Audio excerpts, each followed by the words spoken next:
Bayangkan suatu hari nanti harga nasi goreng bukan lagi Rp15.000, tapi hanya Rp15 saja.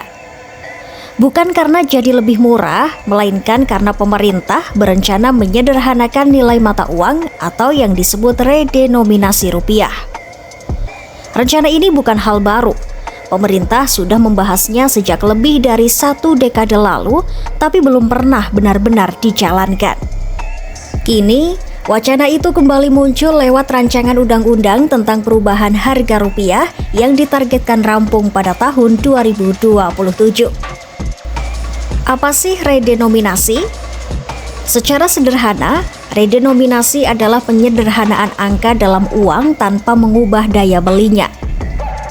Contohnya, uang Rp1.000 nantinya bisa jadi Rp1 tapi nilainya tetap sama. Artinya, kalau sekarang Rp1.000 bisa beli 1 permen, setelah redenominasi, Rp1 juga bisa tetap beli 1 permen. Jadi ini bukan pemotongan nilai uang seperti yang disebut shadering. Kalau shadering membuat uang kita benar-benar berkurang nilainya, sedangkan redenominasi hanya menyederhanakan cara penulisannya supaya lebih efisien. Lantas kenapa pemerintah mau melakukan ini sekarang?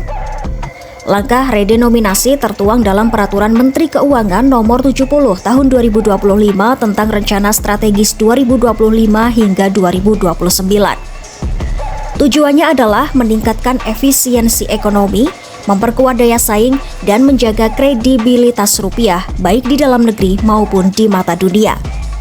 Selain itu, Indonesia adalah salah satu dari sedikit negara ASEAN bersama Vietnam yang masih menggunakan angka ribuan dalam setiap transaksi. Penyederhanaan ini diharapkan bisa membuat sistem keuangan lebih ringkas dan efisien, termasuk mesin kasir, argo taksi, hingga sistem transfer bank yang punya batas digit tertentu.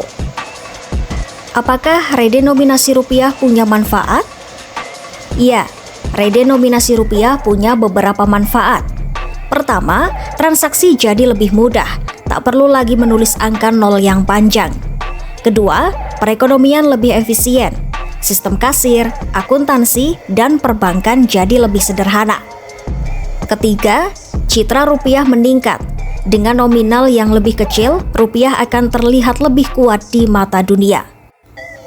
Rasa bangga terhadap mata uang sendiri juga meningkat. Negara-negara yang sukses melakukan redenominasi seperti Turki dan Korea Selatan menunjukkan bahwa penyederhanaan uang bisa jadi simbol stabilitas ekonomi.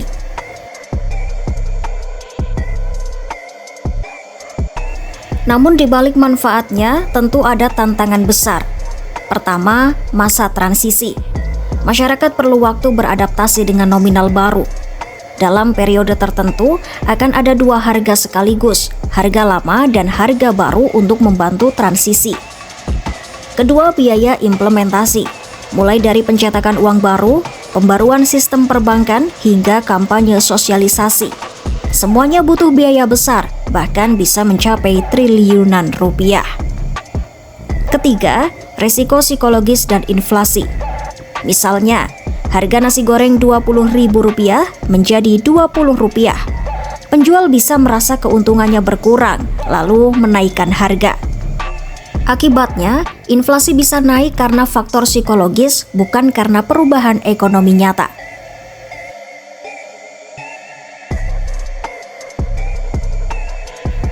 Banyak negara sudah lebih dulu melakukan redenominasi. Jerman pernah memangkas 12 nol pada 1923 untuk keluar dari krisis hiperinflasi.